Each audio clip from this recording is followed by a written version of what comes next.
शिवानी गोयल जी, राधे राधे महाराज जी। महाराज जी, मृत्यु क्या है और क्यों डर लगता है इससे? मृत्यु एक भ्रम है, सत्य वस्तु नहीं है। अब हम आपको बताते हैं कैसे भ्रम है। पंचभूतों से रचित ये शरीर है। जब इसका अंतिम संस्कार होता है तो अग्नि तत्व अग्नि में मिल गया, जल तत्व जल में, वायु तत्व वायु में, पृथ्वी तत्व पृथ्वी में, आकाश तत्व आकाश में। 5 तत्वों से रचित शरीर है। वो अपने अपने तत्वों में मिल जाते हैं। इसमें मरा कौन? मरा नहीं ना, शरीर में मरा नहीं ना। और आत्मा विनाशी चैतन्य घन है, उसको कोई मार सकता नहीं। नैनम छिन्दन्ति शस्त्राणि नैनम दहति पावका न चैनम क्लेदयन्त्यापो न शोष्यति मारुता। अग्नेयास्त्र, वारुणास्त्र, वायुवास्त्र, इनके द्वारा आत्मा का कहीं बाल बाका नहीं हो सकता। आत्मा अच्छेद्य है, अक्लेद्य है, अशोष्य है, अदाय है। तो मरा कौन? शरीर पंचभूत में मिल गए, आत्म तत्व अंतर ध्यान हो गया, मरा कोई नहीं। अब हम मरे। अब इसकी मरे की व्याख्या करते हैं। हमने इस शरीर को अपना मान लिया, मैं स्त्री मैं पुरुष, और इसमें नियत समय तक रहना है, 50 वर्ष 70 वर्ष 80 वर्ष 100 वर्ष। इसके बाद हट जाना है इस शरीर से। इस शरीर से हट जाना मरण कहा जाता है, और दूसरे शरीर को प्राप्त करना जन्म कहा जाता है। लेकिन जन्म मरण का अस्तित्व नहीं है, भ्रम है। न मृत्यु है न जन्म है। और जब आप जन्म स्वीकार करते हैं तो मृत्यु भी स्वीकार करनी पड़ेगी। और जब न जन्म है न मृत्यु है, एक भ्रम चल रहा है, इसी भ्रम को मिटा दो। जासु कृपा सब भ्रम मिट जाई, गिरजा सोई कृपालु रघुराई। भगवान के चरणों का आश्रय लेकर भजन के बल से भ्रम मिटा दो, तो जो मैं तत्व है उसमें कभी किसी की दाल नहीं गल सकती, न काल की, न मृत्यु की, न अस्त्र की, न शस्त्र की। तो वो अपने स्वरूप में स्थित। शरीर का राग छूट गया, वो जीवन मुक्त हो गया, मृत्यु विजयी हो गया। मृत्यु ट्रांसफर है। मृत्यु का मतलब है ट्रांसफर।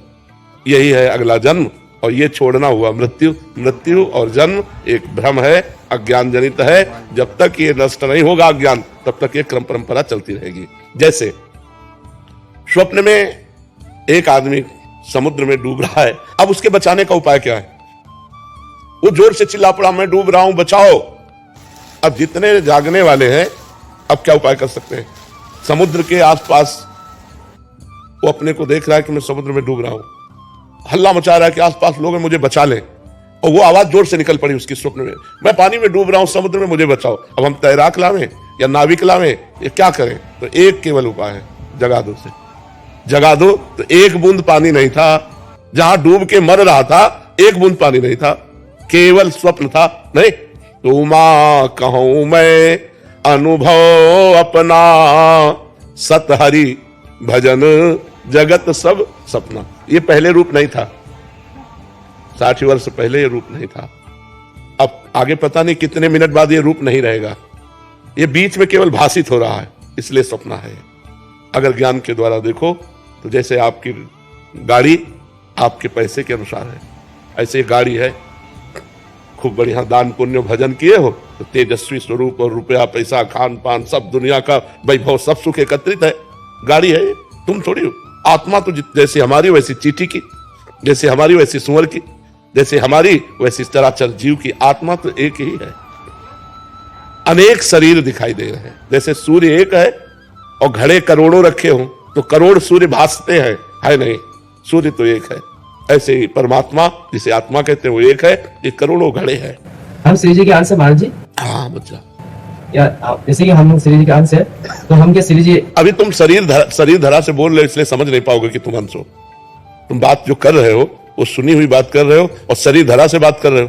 अभी बात कर रहे हो ना शरीर धरा से, अभी तुम भगवत अंश में स्थित थोड़ी होकर बात कर रहे हो। पहले भजन करो, भगवत अंश का अनुभव करो कि मैं हूं, तब आगे की बात समझ में आ जाएगी। नहीं तो चाहे जितना ज्ञान बघारो, सुन के यहां से निकल जाएगा, कुछ पल्ले नहीं पड़ेगा। नाम जप करो, खूब माता पिता के चरण छुओ, बड़े बुजुर्गों की सेवा करो, खूब पढ़ाई करो, अच्छे से धन कमा करके परिवार की सेवा करो, बुद्धि शुद्ध हो जाएगी, आगे की बात समझ में आ जाएगी। बाप पंडित होता है तो बेटा भी पंडित ही होता है। तो ईश्वर अंश जीव अविनाशी, चेता नमल सहज सुख राशि। पर अपने को भूल चुके हो बच्चा। जब तक जानोगे नहीं, और वो जानना बिना साधना के नहीं हो सकता। ये कोई बातों से थोड़ी जाना जा सकता है, उसके लिए साधना करनी पड़ेगी। उसके जब करो, माता पिता की आराधना करो, बड़े बुजुर्गों की आराधना करो, सबका आशीर्वाद मिले, बुद्धि पवित्र हो, तब पवित्र बुद्धि में भगवत ज्ञान जागृत होता है।